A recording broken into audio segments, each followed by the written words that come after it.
अक्टूबर का महीना और अब मानसून जा चुका था। आसमान साफ, चारों तरफ हरियाली थी। मैंने और मेरे भाई ने तय किया था कि जैसे ही मानसून जाएगा हम साथ में ट्रेवल करेंगे, लेकिन हमें लेनी थी परमिशन, और वो भी माँ से। गाइस, हमें परमिशन मिल चुकी है, लेकिन हमें मिले हैं सिर्फ 3 घंटे, और इन 3 घंटों में हमें वापस आना होगा और अपना सफ़र ख़त्म सिर्फ इन 3 घंटों में ही करना होगा।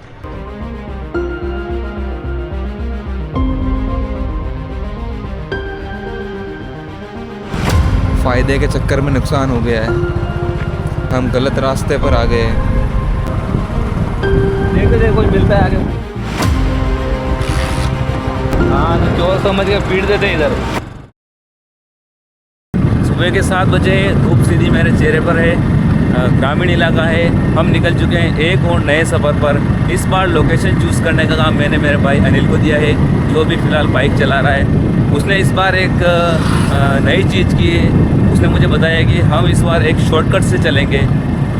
देखते हैं इस बार ये अनिल का शॉर्टकट हमें कहाँ पर पहुँचाता है।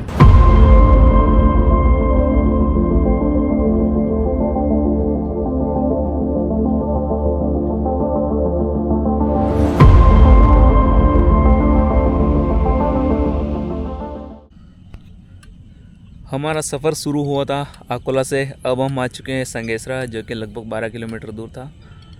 ये हमारा ननिहाल है। क्यों भाई? ये हमारा ननिहाल है। हमारी नानी यहीं पर रहती है, और हम यहाँ पे कई बार छुट्टियाँ मनाने भी आए हैं गर्मियों की।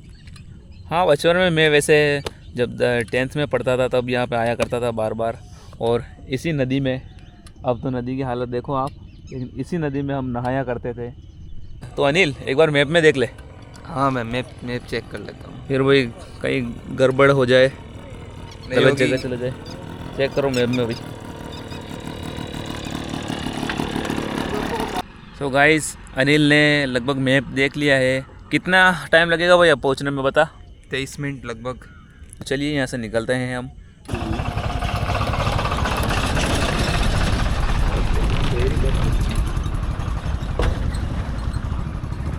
अनिल, कहाँ क्या लेना है, राइट या लेफ्ट? लेफ्ट, इधर सही रास्ता है। देखा तो है, नेट वेट चेक कर लेना। अरे सही है, 100%। चलो, एकदम सही रास्ता है, मैंने जीपीएस में देखा था। अनिल, ये रास्ता सही तो है रे यार, दिक्कत लग रही है मुझे यार, बहुत कच्चा रास्ता दिख रहा है। तो देखा, मैं चेक करता हूँ अपने मैप में। चेक कर यार। रोक दूँ गाड़ी क्या? हाँ, देखो गाड़ी रोको, लगता है कोई दिक्कत है। अरे यार, यहाँ पर तो नेट नहीं चल रहा है, जीपीएस बंद है मेरा। अब क्या करें? कितना दूर आ गए होंगे हम? लगभग 5 किलोमीटर तो लग रहा है हम दूर आ गए हैं। क्या करें अब, कोई पूछने वाला भी नहीं है। आस पास कोई भी नहीं। थोड़ा यार, पीछे चलते हैं, वहाँ पर कुछ लोग दिखे थे मुझे। चलो रिटर्न लेते हैं। चलो, फ़ायदे के चक्कर में नुकसान हो गया है, गलत रास्ते पर आ गए हैं। मैंने ध्यान नहीं दिया, और down, GPS down, net down, GPS down. ध्यान रखा कर यार, ऐसे हम फंस जाएंगे कभी। देखते देखो कोई मिलता है आगे, पूछ के हम चलेंगे। सावराजी को गेलो करने को मैं नहीं बताऊंगा। सावराजी को गेलो करने को हटने के हटने।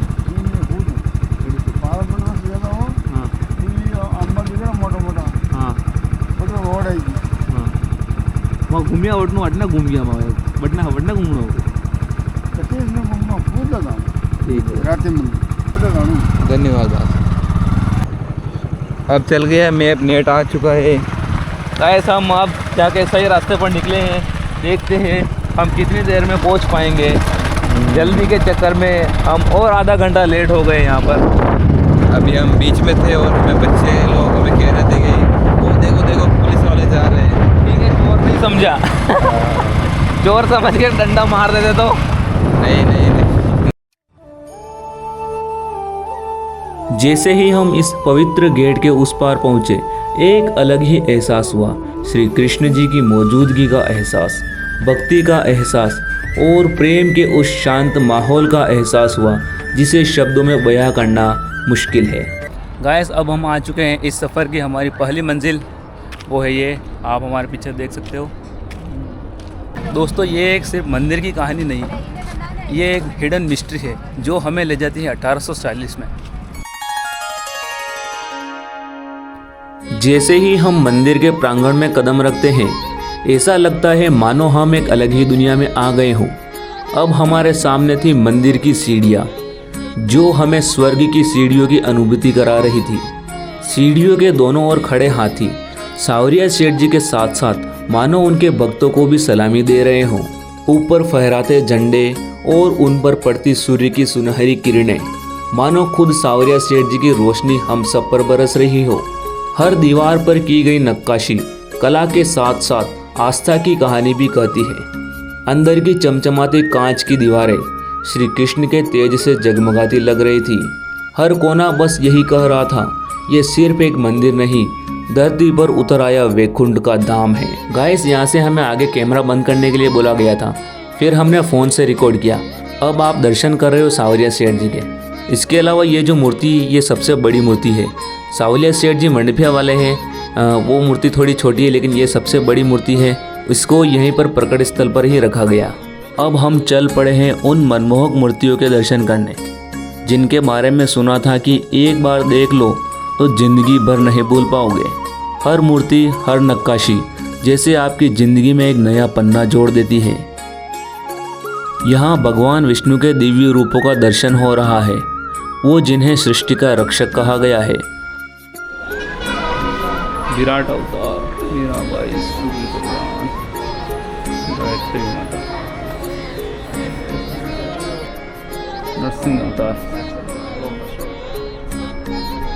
विजय लक्ष्मी जी। अब आप उनकी लीलाओं को देख रहे हैं। ये देखिए, कृष्ण लीला में महारास लीला का बहुत बड़ा दृश्य। कृष्ण जी गोपियों संग रासलीला खेल रहे हैं। श्री कृष्ण जी के द्वारा गोवर्धन पर्वत उठाया गया था, उसका पावरफुल सीन। महाभारत में अर्जुन को गीता उपदेश देते हुए अर्जुन के सारथी के रूप में श्री कृष्ण। अब आप रामायण में केवट द्वारा श्री राम जी के चरण स्नान का सीन देख रहे हो। एक मंदिर नहीं है, ये एक हिडन मिस्ट्री है जो हमें ले जाती है सन 1840 ईस्वी में, जब एक बोलाराम जी गुर्जर नाम के जो ग्वाले थे, उनको श्री कृष्ण जी सपने में आए और उनको दर्शन दिए और कहा, तुम यहाँ आओ, मैं तुम्हें वहीं मिलूँगा। अगले ही दिन बोलाराम जी गुर्जर यहाँ आए और हाँ, जब बोलाराम जी गुर्जर यहाँ पर आए और उन्होंने खुदाई की तो वास्तव में यहाँ पर 3 मूर्तियाँ मिली और पहली मूर्ति यहीं पर रख ली गई और दूसरी मूर्ति सावलिया जी सेठ के यहाँ पर, जो अब हम कवर करेंगे अगले राउंड में, इसी वीडियो के अगले पार्ट में हम कवर कर लेंगे।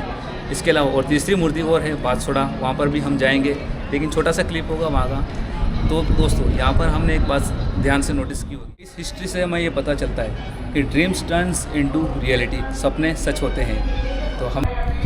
तो गाइस, अब हम निकल चुके हैं प्रकट स्थल से, जहाँ पर बोलाराम जी को मूर्तियाँ मिली थी श्री कृष्ण की। पहली मूर्ति यहीं पर स्थापित की गई और दूसरी मूर्ति यहाँ पर सावलिया सेठ जी है। अब अंदर जाना पड़ेगा हमें, जो कि मेवाड़ का सबसे बड़ा मंदिर है और सबसे ज़्यादा यहाँ पर चढ़ाव आता है। लगभग 7 दिन में यहाँ पर 25 करोड़ रुपए आ जाते हैं। वहाँ पर अब हम जाने वाले हैं, वो जगह सबसे खास होने वाली है। अनिल, क्या दिक्कत हो गई? हम यहीं पर भूल गए थे, लेकिन वापस यहीं पर मिला। मतलब यहाँ पर कोई चोर वोर नहीं है। हाँ, चोर वोर तो है, लेकिन क्या पता ऐसे ही यहीं पे रुक गए। हमारी किस्मत अच्छी थी जो यही मिल गया है। दोस्तों, मैं यही कहूँगा, भारत में आप कहीं से भी हो, पर एक बार ये जगह ज़रूर एक्सप्लोर करो।